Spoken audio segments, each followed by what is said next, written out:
I always knew my sister Rachel would try to ruin my wedding. I just didn't expect her to do it quite so spectacularly.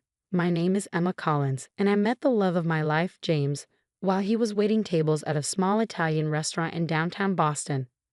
At least that's what everyone thought. The truth was far more interesting, but we'll get to that. He's a waiter? Rachel had sneered when I told my family about him. Really, Emma? With your education and background, you could do so much better. That was Rachel, always measuring everything by status and money. She'd married a hedge fund manager right out of college and never let anyone forget it. The fact that I, her Yale-educated younger sister, would settle for someone who served pasta for a living was apparently a personal affront. What she didn't know was that James had a very good reason for working at that restaurant. As the secret heir to the Romano restaurant empire, he believed in learning the business from the ground up. Every aspect of it, from washing dishes to serving customers. But we'd agreed to keep that quiet until after the wedding. Let them judge, he'd said, his dark eyes twinkling. It's more fun that way. The morning of our wedding dawned bright and clear. The small church we'd chosen was perfect. Intimate, elegant, nothing like the extravagant affair Rachel had thrown for her own wedding 3 years ago. I was in the bridal suite, my mother fussing with my veil, when Rachel burst in. "You can't go through with this," she declared, still wearing her designer dress like armor. "Do you know what people are saying? That you've lost your mind." "The only person saying that is you, Rachel," my mother said tiredly. She'd grown weary of Rachel's drama over the past few months. "Mom, she's throwing her life away. He probably just wants her money." I couldn't help but laugh at that. My modest teacher's salary compared to James's hidden billions was almost comical. But Rachel took my laughter as defiance. "Fine," she snapped. "Ruin your life. But don't come crying to me when you're living in some cramped apartment above a restaurant." If she only knew about the penthouse James and I had already picked out, or the private island where we'd be spending our honeymoon. But I held my tongue, remembering our agreement. The truth would come out soon enough. The ceremony began beautifully. James stood at the altar, looking handsome in his tailored suit, which Rachel had probably assumed was rented. Our closest friends and family filled the pews, though notably fewer on my side since Rachel had convinced several relatives it wasn't worth attending. Then came the moment that would be talked about for years to come. If anyone knows any reason why these two should not be joined in marriage, speak now or forever hold your peace. Rachel stood up. "This is ridiculous," she shouted, her voice echoing through the church. "Emma, you're making a huge mistake. You're better than this. You're marrying a waiter, for God's sake. How pathetic can you be?" The church fell silent. James squeezed my hand gently, and I saw the corner of his mouth twitch. "Should we tell her?" he whispered. I shook my head slightly. Not yet. Rachel wasn't finished. She stormed toward the altar, her expensive heels clicking against the stone floor. "Everyone here knows this is a joke. Emma, you were supposed to be the smart one, the successful one. And now look at you, throwing it all away on some server." "Rachel," our father warned from the front pew, but she ignored him. "When this all falls apart, don't expect any sympathy from me. You've made your bed, probably a very cheap one, now lie in it." With that final shot, she turned and stormed out of the church, leaving stunned silence in her wake. The minister cleared his throat awkwardly. "Shall we continue?" I looked up at James, saw the love and amusement dancing in his eyes. "Yes," I said firmly. "Let's continue." The rest of the ceremony was perfect, made even better by Rachel's absence. As we exchanged rings, I couldn't help but think about what was coming. The reception would be at one of James's family's most exclusive restaurants, one that had been mysteriously closed to the public for the day. Rachel had no idea that her very public tantrum was about to backfire in the most spectacular way possible, and I couldn't wait to see her face when she realized just how wrong she'd been about everything. But first we had to get through the pictures and the drive to the reception. James helped me into the rented vintage Rolls-Royce, actually from his personal collection, as our guests showered us with rice. "Ready for Act 2?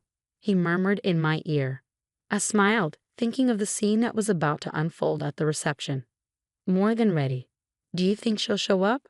"Oh, she'll show up," he said confidently. "People like Rachel can't resist a chance to feel superior. She'll come just to watch what she thinks will be a cheap, embarrassing reception." He was right, of course. Rachel might have stormed out of the ceremony, but there was no way she'd miss the chance to criticize every detail of our celebration. She had no idea she was walking into a reveal that would leave her speechless. As we drove toward the reception, I thought about how perfectly everything had played out. Rachel's outburst, while hurtful, had only made what was coming sweeter. Sometimes the best revenge isn't about getting even. It's about letting someone's own actions set the stage for their humiliation. The Romano, James's family's flagship restaurant, loomed ahead. Its elegant facade and prime location usually hosted celebrities and dignitaries. Today, it would host a revelation that would change my family dynamic forever. "Here we go," James said, helping me out of the car. "Ready to show your sister who she really just insulted in front of everyone?" I smoothed my dress and took his arm. "Let's give her a show she'll never forget." The doors of the Romano swung open, and I heard the collective gasp from our arriving guests. Crystal chandeliers cast a warm glow over marble floors and hand-painted murals. White-gloved servers circulated with champagne, each bottle worth more than what most people thought James made in a month. "This must be a mistake," I heard someone whisper. "How could they afford this place?" Rachel arrived fashionably late, probably expecting to find us in some budget banquet hall. She froze in the doorway, her perfectly made-up face twisted in confusion. "There's been a mix-up," she said loudly, approaching me. "This is the Romano. They don't do wedding receptions, ever." "They made an exception," James said smoothly, appearing at my side. "For family." Before Rachel could respond, an elderly man in an impeccable suit approached us. Everyone in the restaurant business knew Antonio Romano, the patriarch of the Romano Empire. He was notoriously private, rarely seen in public. "James," he said warmly, embracing my husband. "My grandson, finally married to his beautiful Emma." The silence in the room was deafening. Rachel's champagne glass slipped from her fingers, shattering on the marble floor. "Grandson?" she choked out. "What do you mean, grandson?" Antonio turned to her, his eyes sharp despite his age. "And you must be the sister who caused such a scene at the church. Tell me, what was it you called my grandson?" "Ah, yes, some server." The color drained from Rachel's face as the truth sank in.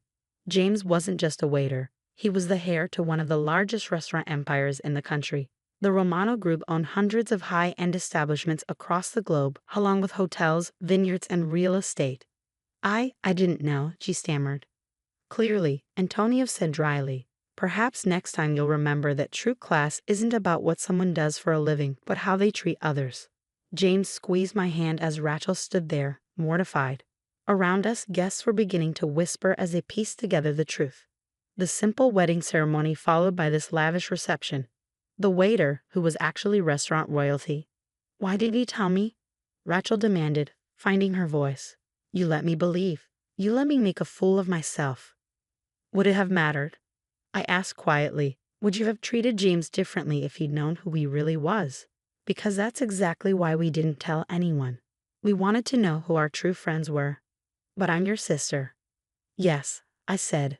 "Which makes your behavior even worse. You couldn't even be happy for me unless you approved of my choice's social status." Antonio cleared his throat. "If you'd like to leave, no one would blame you. You've already provided enough entertainment for one day."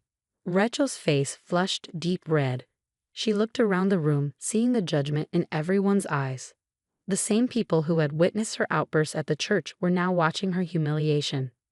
"I should go," she muttered. "Stay," James said unexpectedly. Everyone turned to look at him. "Stay, enjoy the reception. Consider it a chance to start over, to see people for who they are, not what they own or what they do for a living." I looked at my husband with pride. Even after Rachel's awful behavior, he was showing more class than she ever had. She hesitated, then slowly nodded. I'd like that, and I owe you both an apology." "Yes, you do," Antonio agreed. "But perhaps that can wait until after the first dance. I believe my grandson and his bride have waited long enough to celebrate properly." As James led me to the dance floor, I caught glimpses of Rachel's face. She stood alone, watching us swirl beneath the chandeliers, probably calculating how many times she'd have to apologize before she could start bragging about her connection to the Romano family. "She'll never change completely," James murmured, reading my thoughts as always. "No," I agreed. but maybe she'll think twice before judging someone based on their job again. The reception continued like a fairy tale. Course after exquisite course of Romano specialties, wine from the family's private reserve, and stories from James's time working his way up through every position in the restaurant. He insisted on starting at the bottom. Antonio told our captivated guests. Said he needed to understand every aspect of the business. Most trust fund kids want to start in a corporate office. Not mine, James. I watched Rachel's face as she realized just how wrong she'd been. The waiter she dismissed had shown more work ethic and humility than her hedge fund husband ever had. As the night went on, I saw her try to approach us several times, probably to apologize or attempt damage control. But there was always someone else wanting to talk to us, to share a story or offer congratulations. Her social punishment would last a bit longer. After all, she'd spent months making me feel small. A few hours of humility wouldn't kill her. Besides, we had other things to focus on, like the honeymoon villa waiting for us on the Romano family's private island. But that was another surprise for another day. For now, I was content to dance with my husband, surrounded by people who loved us for who we were, not what we owned. And if my sister learned something from all this, well, that was just icing on our very expensive wedding cake. A year passed and life settled into a new rhythm. James and I moved into our penthouse overlooking Boston Harbor, and I continued teaching while he took on more responsibilities within the Romano group. We kept things low-key, just as we always had, but Rachel struggled with our newfound dynamic. "You could at least let me host a proper housewarming," she complained one afternoon, eyeing our minimalist decor. "This place deserves to be shown off." "That's exactly why we don't show it off," I replied. "Some things are better kept private." She didn't understand. She'd spent the past year trying to rebuild her reputation, dropping the Romano name whenever possible. Her social media was suddenly full of posts about my sister and her husband's amazing restaurants and family dinner at the Romano. James found it amusing. "At least she's promoting the business," he'd say with a shrug. But everything changed when Rachel's perfect world started crumbling. Her hedge fund husband, Michael, got caught in a scandal. Insider trading, fraud, the works. Suddenly, the wealth she'd lorded over everyone was gone, frozen by federal investigators. She showed up at our door late one night, mascara streaking down her face. "They're taking everything," she sobbed. "The house, the cars. Michael's facing jail time. I don't know what to do." I led her to the living room, where James was working on his laptop. He looked up, concern crossing his face. "I need help," Rachel admitted, the words clearly costing her pride. I don't know how to start over." James and I exchanged glances. This was the moment. Would we help the sister who tried to ruin our wedding, who'd only accepted us after learning about our wealth? "There's an apartment," James said finally, "above one of our smaller restaurants in Cambridge. It's nothing fancy, but it's a start." Rachel's eyes widened. "You do that? After how I treated you?" "On one condition," I added. "You work in the restaurant, learn the business from the ground up, just like James did." "You mean wait tables?" She looked horrified. "Among other things," James said. "Wash dishes, bus tables, learn to cook. Understand what it means to earn your way." Rachel was quiet for a long time, probably wrestling with her pride. Finally, she nodded. "Okay, I'll do it. But will you help me? Show me how." That was the moment I knew my sister might actually change. The next few months were transformative. Rachel moved into the small apartment, traded her designer clothes for sensible shoes and work uniforms. She cried the first time she had to clean a bathroom, broke 3 plates her first night serving, and burned herself twice learning to cook. But she didn't quit. I watched her transform from someone who looked down on service workers to someone who defended them. She started leaving bigger tips at other restaurants, calling out rude customers, appreciating the complexity of work she once dismissed. 6 months into her new life, I visited her at work. She was expediting orders, her hair tied back, completely focused on her task. No makeup, no pretense, just honest work. "She's doing well," James said, appearing beside me. "The staff actually likes her now." "Think she's learned her lesson?" He smiled. "I think she's learned several." "Want to tell her the other news?" I nodded, waiting until her shift ended. Rachel joined us at a corner table, exhausted but somehow more genuine than I had ever seen her. "How would you feel about managing this place?" James asked casually. Rachel's eyes widened. What? You've earned every position, earned the respect of the staff. The current manager is moving to our new location in Chicago. The job's yours if you want it. But why? After everything. Because you proved us wrong, I said softly. We thought you couldn't change, that you'd always be the person who cared more about status than substance, but look at you now. Tears filled her eyes. I was awful. To both of you. I let money and status blind me to what really matters. And now, James prompted. Now I know that what matters is who people are, not what they own or what they do for a living. She wiped her eyes. I'm actually proud to be a server now. Proud of what I've learned, what I can do. Later that night, as James and I walked home, he squeezed my hand. Your sister finally found her way. Our way, I corrected. The hard way, the honest way. Think she's ready for the family reunion next month? When everyone finds out she's managing one of our restaurants? I laughed, imagining Rachel proudly wearing her Romano restaurant uniform to the fancy gathering. I think she's finally ready to be herself, no matter what anyone thinks. And that was the greatest victory of all.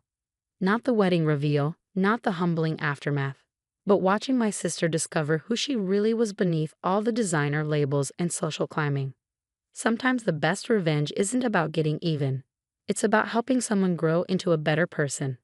Rachel's transformation from judgmental socialite to hardworking restaurant manager was proof that people can change if given the right opportunity and motivation.